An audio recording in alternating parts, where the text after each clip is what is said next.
On this installment of Creative Cabin Fever, I have Benny Diction. Now, how did I meet this guy? He was in the back of Jeff's while someone else was having a performance, and he just got up there and slayed it and showed himself so well that the very next night I had to go to Grady's yard to see Scran Cartel and understand the magic that is that man and his counterpart in that. But most of all, I've been truly enjoying this, and obviously our love of food is very similar, because he might not know this about me, but obviously I'm a food blogger as well as a music promoter. So this whole world collision thing is massive to me. How are you, Benny? Yeah, I'm not bad. Obviously, it's been a bit of a weird time for everyone with the whole COVID thing. I feel like things are starting to slowly go back to normal again. From what I can gather, having spoken to Carl, it's not quite been as intense in terms of the cases and that kind of thing your way. Is that right? It's been a little calmer than it has been over here. I feel like it's been fairly mental here. Yeah, but you guys also didn't have a lockdown like what we had, or you didn't have the same things in place. Kind of like we took it really seriously. Like we didn't leave our houses pretty much for 3 months straight. You know what I mean? Yeah. And it sounds like, did you put that in effect like as soon as it seems? Yeah. I March think 12th, yeah. March 12th, the whole country shut down. March 14th, I had a massive event planned and I had to cancel it. Like, it right. was just overnight like that. Country gone. Yeah. See, I think for us, it took, I just don't think we responded quick enough to it, and not with the severity that it maybe required. And I think possibly, we started to lift certain, or start reinstating certain, what's it called? Like, rights, like expectations sooner than we maybe should have done. I don't know. It's just you can only, if you look at the statistics, it's just been a bit crazy over here. But yeah, you just kind of adapt and just change things accordingly. And it's kind of nice in the sense that it's not stopped communication with people, and in a way, it's kind of open lines of communication with people that maybe I wouldn't have connected with otherwise. So I've been doing quite a lot of online events, and obviously there's no restriction geographically there.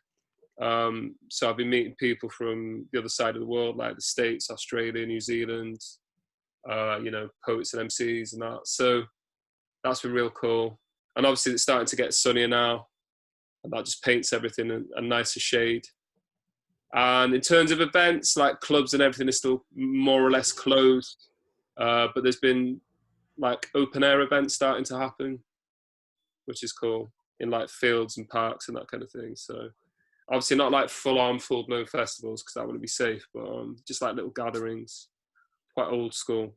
Do you have like a people restriction over there? Like over here, it's still capped at 200 people in an open air event. Max. In an open air event. Do you know, I've not looked into the legislation behind it. I hope so.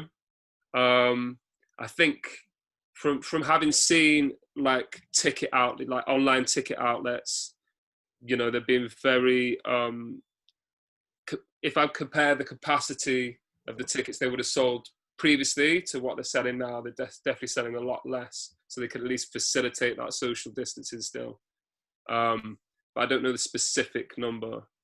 And from what I can gather, it's mainly venues with larger outdoor spaces. They're not really doing anything indoors at the moment. And if they are, it's like there's a handful of events where it's a tiny amount of people compared to usual. Yeah, no, there's a few socially distanced events starting. Like a friend of mine from XO Promotions did Ireland's first socially distanced gig there in Dublin about 4 weeks ago.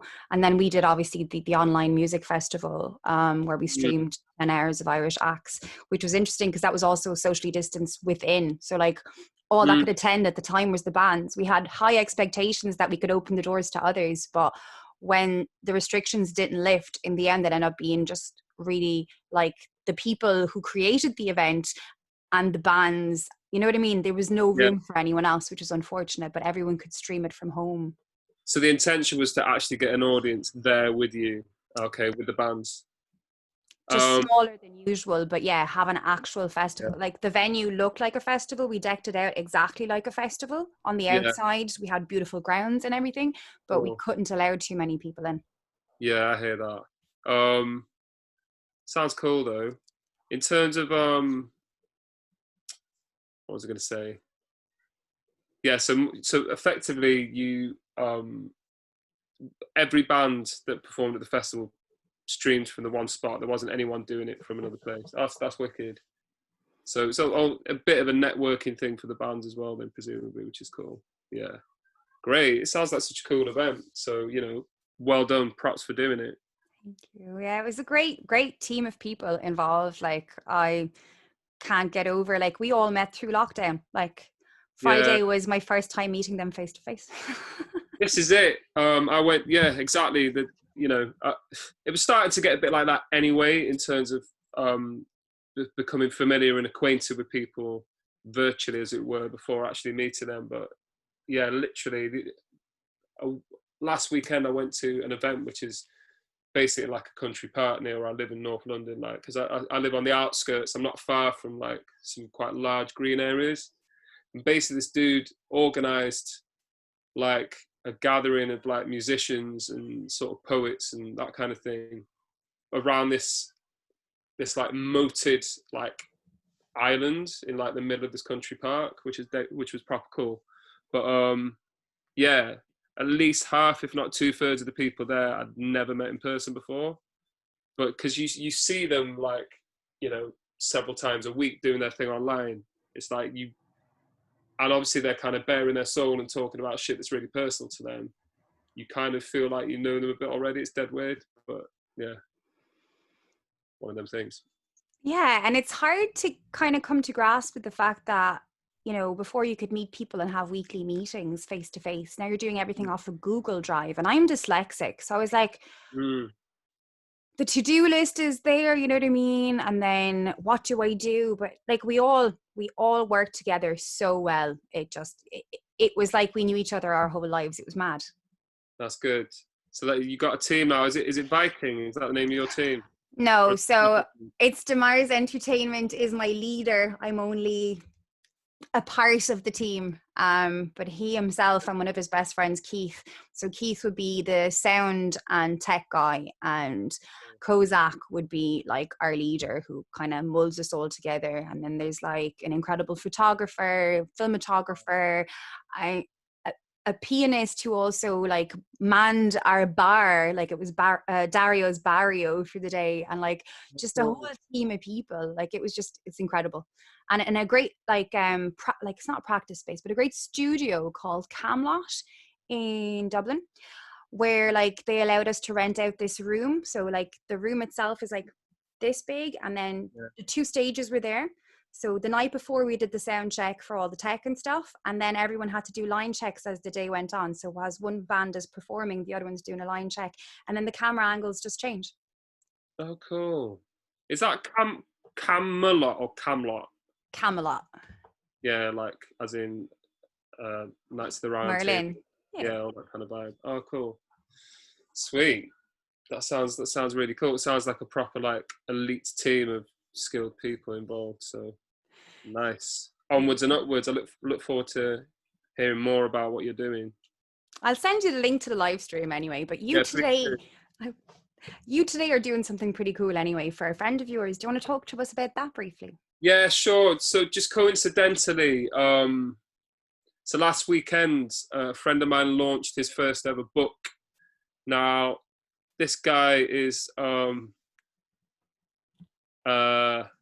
he's a guy called Stephen Fabes.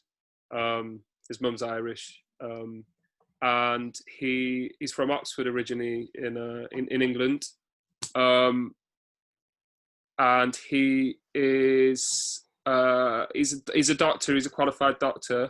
But 10 years ago, he decided to cycle around the world, like literally cycle around the world.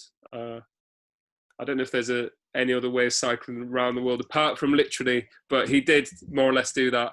And he decided to write a book about it, and it's called Signs of Life, because as well as recounting his journey, it's got like a medical angle. Like he talks about just medical practices in different countries and the factors that kind of affect or determine the rates of certain diseases in certain countries and that kind of thing. And yeah, it's just a really cool book. It's really well written. It's really funny. It's got a good balance of like humor and sort of thought provoking and eye-opening kind of stuff as well. So yeah, definitely, if you're looking for a good read, it's really easy to read, but not like, it's really easy to read, but still very enlightening and fun. So yeah, Signs of Life by Stephen Fabes. And he's launching that in a park, true to form, as we spoke earlier, this afternoon. So yeah, launching it. Yeah, so there you go. That's amazing. He's not paying me to do this, you know. I'm in the middle of reading it. I've not finished it, but it's dead good. What am I reading at the moment? I get Yeah, it go out. on. Let's share books. I am reading Mark Lanigan, Okay. Sing Backwards and Weep, because Mark Lanigan is actually one of my musical heroes. If I were to say the best voice in the music industry of all time, it would be Mark Lanigan's gruff voice. And Okay. I was watching a live stream. Bush did a live stream and Gavin Rosdale was recommending a book to read. And then I found out there was an autobiography of this man's life. And I was Oh, like, so it's an autobiography of him. Cool. it's pretty grim, like. How far into it are you? Not that far because I've been pretty busy. So the rest of the afternoon, I plan to go to the park and read it. Similar days. I'm not. That's one thing I've done more of during lockdown is read more. Yeah, definitely read more, but still nothing compared to some people I know. But yeah, definitely read more. And I'm trying to read more like page poetry as well, like a little bit more, that kind of thing. Are you writing more than usual? Have I been writing more? Yeah, up and down. Like about a month in, like I need deadlines. I find it really hard to just be like, oh, I'll just write when it comes, kind of thing. You know, I mean, ideally, you want to be able to work like that because you don't want to force inspiration and like you don't want to be like forcibly productive. But equally, I think it helps having deadlines for me. So I'm working on a couple of collaborative projects that are probably going to be released early next year. One of which is the follow-up to this album, follow-up to the Corners album. Yeah, snap.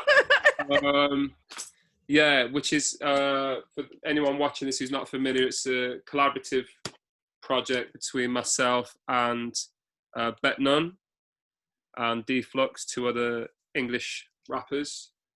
It's our follow-up, and I realised that they'd both written loads already, and I was super behind. So I just had like a catch-up session where over like 2 weeks or something, I just wrote as much as I could for it, and I was really pleased with everything I was writing for that, and that was really good. And I've been writing the odd sort of, I've competed in a couple of online poetry slams, so I've been writing a little bit of spoken word poetry as well. And then this coming week, in 2 days, I'm going up to Manchester to record with some friends of mine from a crew called the Punning Clan, who were some of the people that I first ever rapped with, and we'd not recorded anything together for 6 years. So that's pretty exciting. Yeah. And that just kind of happened. Like my mate was like, "Oh, we should link up." His wife's going away, so he's like, "We should meet up." And I was like, "Okay, well, I've got some beats. Should we make some new music?" Yeah, and then so I'm really excited about that. So yeah, in the past week, 2 weeks, I've written loads for that too. So it's not like a continuous level of like productivity. It's been kind of like up and down, and then so yeah, I'm really excited to be making some new music. I'm really excited to hear it. So I have kind of two last questions. And then, as we said, we might do a part 2 later if we run out of time, because you're busy, I'm busy, life. But they kind of tie in together. So like I've started asking artists how they found their craft, how they found their voice. So whatever it is about you that what allows you to do hip hop or spoken word. But because you have two of the same loves as me. I'm also curious as to how the love of food came. So if you Mm. condense both those into an interesting answer, well, could it not be an Yeah. interesting answer with you? Impossible, but you know what I mean. Oh, wow. So, how did a love of food come about? Um, I don't. It's difficult to pinpoint exactly where a love of food would have come from. I've always had an appetite, though. Always had an appetite, um, and I I wouldn't say like my diet growing up was massively varied. It was fairly kind of like trad and sort of conservative in a way, the kind of food that I was eating growing up. But then um, when I was a little bit older, I started to, I don't know, explore flavors from like different regions and different parts of the world and just become really, really interested in it. Um, I suppose my gateway drug into like trying to develop a more sort of comprehensive like knowledge and understanding of world food was probably like South Asian food, like Indian food. Uh, yeah, because over here, um, that is that and Chinese food are probably the most ubiquitous in terms of like world food and like takeaways and that kind of thing. Um, and then my wife, uh, she was my girlfriend at the time, but she introduced me to stuff that I just didn't eat growing up, like um, stuff that like is more sort of leaning towards like the veggie side of things. She's not, neither of us are veggie ourselves, but we do eat a lot of vegetarian and vegan food, and you know we love all that kind of stuff too.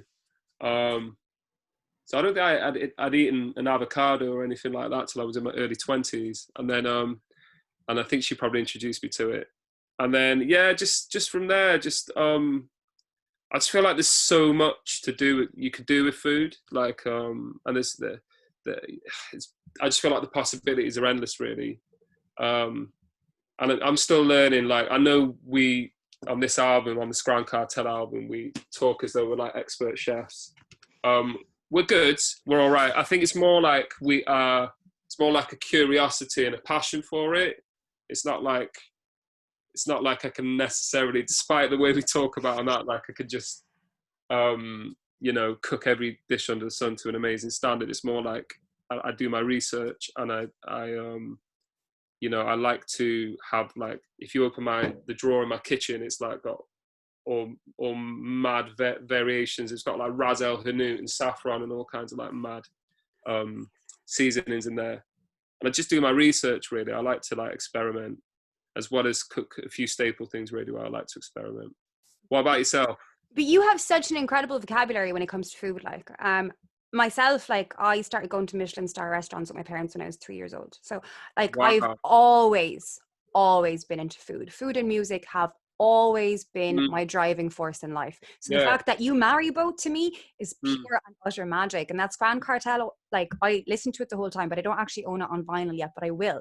okay. But like, you know, you talk about foie gras. Last night in Waterford, I had foie gras and chips. There's a restaurant called Loco. Macaroni and chips, though.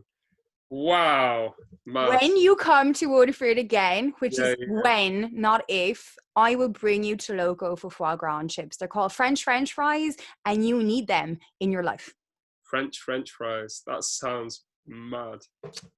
I think so presumably if you like that kind of vibe, you've had poutine before, Yeah. presumably. Yeah, yeah. That is a banger. I love Like, that. I grew up between France and Switzerland, and my dad is Yeah, Italian. So, like, I yeah, have 'cause I was this gonna whole. say your surname's Cappuccini. So okay.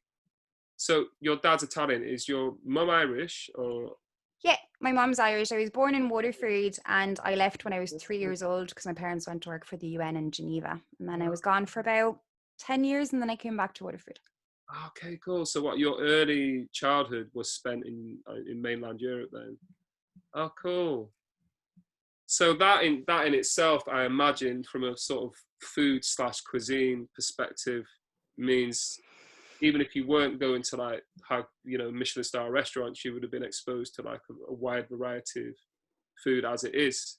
Yeah, like my great grandmother would have been showing me like how to raise chickens and rabbits and kill them and So, cook them, and like everything would have been just from scratch in Italy. so yeah. Sorry, I know you said the 2 second thing. I keep forgetting. I'm just being too conversational with it.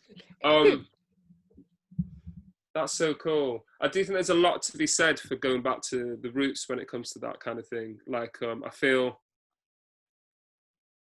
I'm not, as I say, I do eat meat, but I do feel like there's something special about being able to kind of actually see it from the source, as it were, like rather than just picking it up in some sort of packet off a supermarket shelf. If you've seen it, but you have to have that knowledge of where it comes from. I Um, think that we're often detached from the food chain, and that makes the process far too easy. I've definitely. worked on dairy farms, deer farms. I used to work in a fish shop. I work markets. I can butcher a whole animal. I have a deer hide in the house that I actually preserved myself. I've made jewelry out of animal bones. Like, Wow. I am so attached to the chain. And that's why Yeah, I yeah. would never choose to be vegan, because to me, once you understand the duality of life and actually live within the chain, like, I'm perfectly okay that one day the ground will swallow me up and insects will eat me. Like, it is not something that bothers me.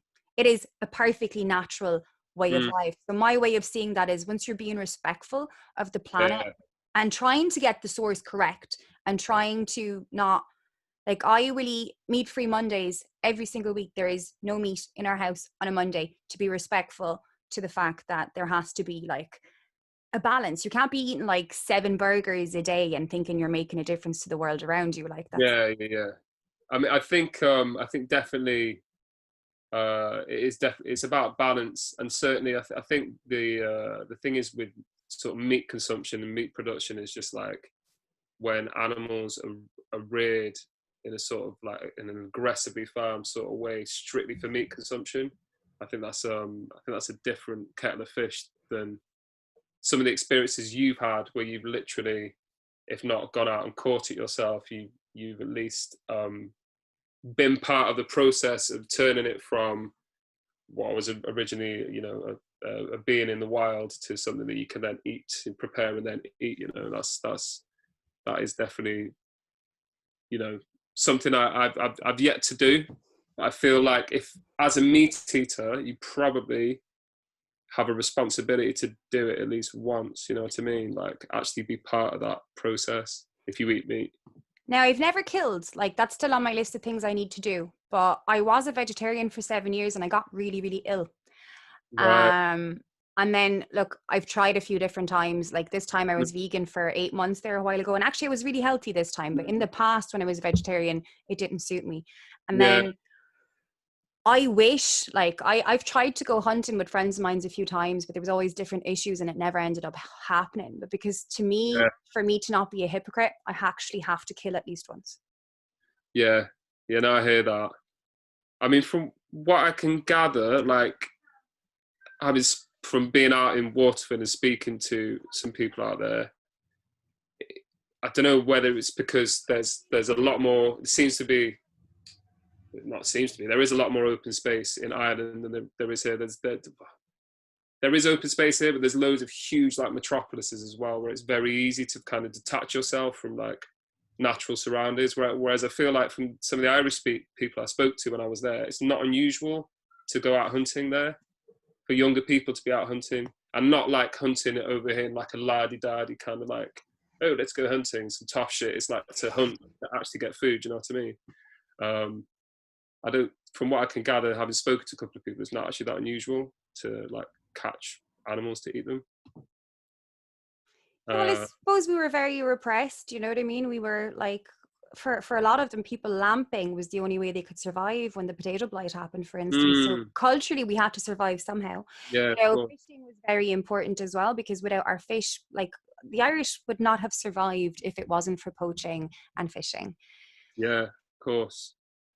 Yeah, and that's more or less where uh, eating meat came from. Not necessarily the extremities of like famine, but in a sense it was. There were just certain crops that just wouldn't grow at certain times of the year, so you had to rely more on things that were produced by animals to survive. So I definitely think there's a place for eating meat, but I just think people just in general just need to be a bit more mindful and responsible when it comes to it. Yeah, consciousness definitely needs to be opened up. You know what I mean? We can't just keep over anything. Do you know what I mean? We Fully, can't be over sensitizing ourselves. We can't be over indulging. We can't be over anything. We need to wake up to what's actually happening in the world around yeah, us, to be more conscious, respectful of everything. definitely. And what was I saying? There was a point I was making. Sorry. No, it's cool. It was to do with the whole over farming thing. Can you edit this bit out? It's dead awkward. Look, there was nothing awkward there. It's Yeah, fine. okay, cool. Conversations go like that. But you have to go and do your bit in the park. So what we'll do is we'll do a Yeah. part 2, which will give you plenty of time to think about things and not have Rebecca interrupt your thoughts. No, it's fine. It's all good. It's been good. I like the fact it's more of a conversation than an interrogation. You know, to me, Yeah, it's been great. it's been So, wonderful.